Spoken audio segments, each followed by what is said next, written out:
हैं, आप न्यूजीलैंड की तरफ भी जा सकते हैं।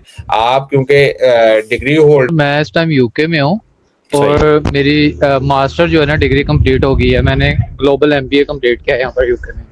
सही है। तो सर अभी मैंने ना अपनी स्टडीज़ के दौरान तो यूरोप का कोई विजिट नहीं किया। आगे ग्रेजुएट वीज़ा जो है पीएसडब्ल्यू मैंने अप्लाई कर दिया, तो इसमें जो है ना मैं प्लान कर रहा हूँ इस 2 ईयर्स के अंदर अंदर जो है ना मैं यहाँ से यूरोप की किसी अच्छी कंट्री में, मतलब जहाँ पर सेटलमेंट हो सके, या फिर कोई इंग्लिश कंट्री लाइक ऑस्ट्रेलिया या कनाडा वाली साइड में मूव हो सके। तो उसके बारे में मैंने आपसे बात करनी थी कि मुझे स्टेप बाय स्टेप कैसे चलना चाहिए। और साथ में ये चीज़ मैं ऐड करना चाहता हूँ कि मैं मैरिड हूँ और जो मेरी वाइफ है वो पाकिस्तान में है, और वो भी जो है मास्टर्स कर रही हैं पाकिस्तान में।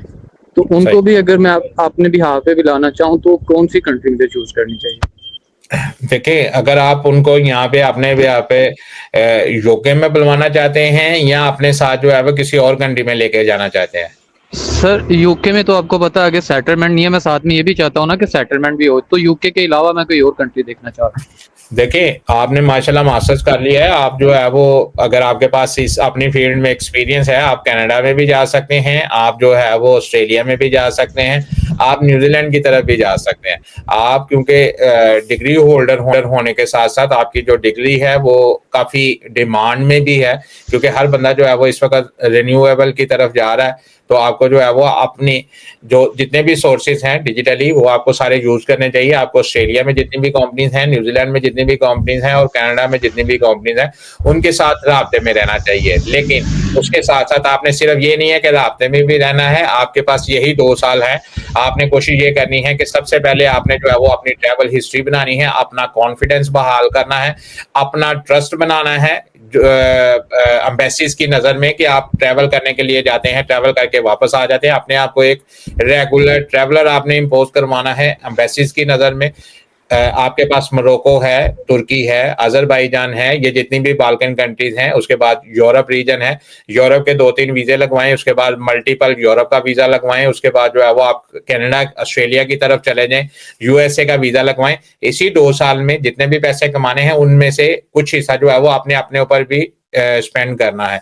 2-3 यूके यूरोप के वीज़े लगवाएँ, उसके बाद आपका मल्टीपल जो है वो यूरोप का वीज़ा लग जाएगा। उसके बाद जब आपके पास कनाडा और अमेरिका और ऑस्ट्रेलिया के मल्टी एंट्री वीज़े लगे हुए होंगे, तो फिर अगर आपको ये सारा कुछ करने के बाद अगर आपको फ़र्ज़ करें आपको अपनी फील्ड में सक्सेस नहीं भी मिलती, तो जब आपका जो पीएसडब्ल्यू है वो अगर आपका 1 साल जिस वक़्त रह जाएगा, 1 साल के बाद आप जर्मनी का जॉब सीकर वीज़ा भी अप्लाई कर सकते हैं, जिसकी कोई फीस नहीं है, जिसका कोई खर्चा नहीं है।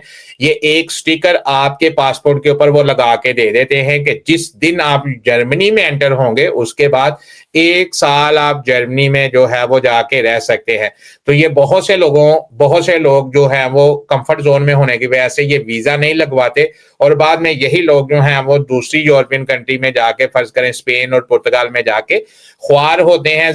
पूरे 2 साल को आपने भरपूर तरीके से इस्तेमाल करना है, विजिट करने हैं, अपने ऊपर इन्वेस्टमेंट करनी है, ट्रैवल हिस्ट्री बनानी है, यूरोप के मल्टी एंट्री वीज़ा लगवाना है, आपने जो है वो यूके, कनाडा और ऑस्ट्रेलिया के मल्टी एंट्री वीज़े लगवाने हैं और उसके साथ एंड के ऊपर जाके जब आपका वीज़ा जो है वो 8-9 महीने रह जाए, तो जर्मनी का जॉब सीकर वीज़ा लगवा लें 1 साल का। जिस दिन आपका 1 साल का वीज़ा लगने का मकसद ये होता है, ये हम क्यों रिकमेंड करते हैं?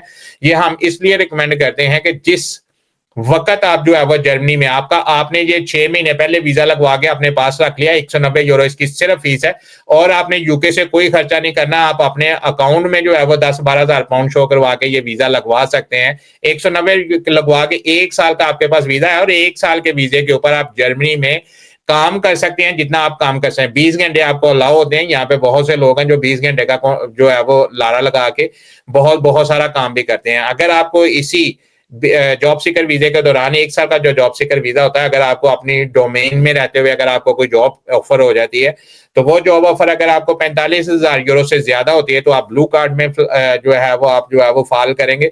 ब्लू कार्ड में अगर आप फाइल करेंगे तो आपका जो है वो आप अपनी बीवी को भी अपने पास यहाँ पे बुलवा के रख सकते हैं। 5 साल आप यहाँ पे रहेंगे, छठे साल आपको पीआर भी मिल जाएगी। अगर आपका 46,000 वाला जो है वो थ्रेशोल्ड होता है, उसमें आप 3 साल के अंदर भी ये सारा जो है वो रास्ता इख्तियार जो है वो पूरा कर सकते हैं। इसमें आपको पीआर भी मिल जाएगी और पासपोर्ट भी मिल जाएगा।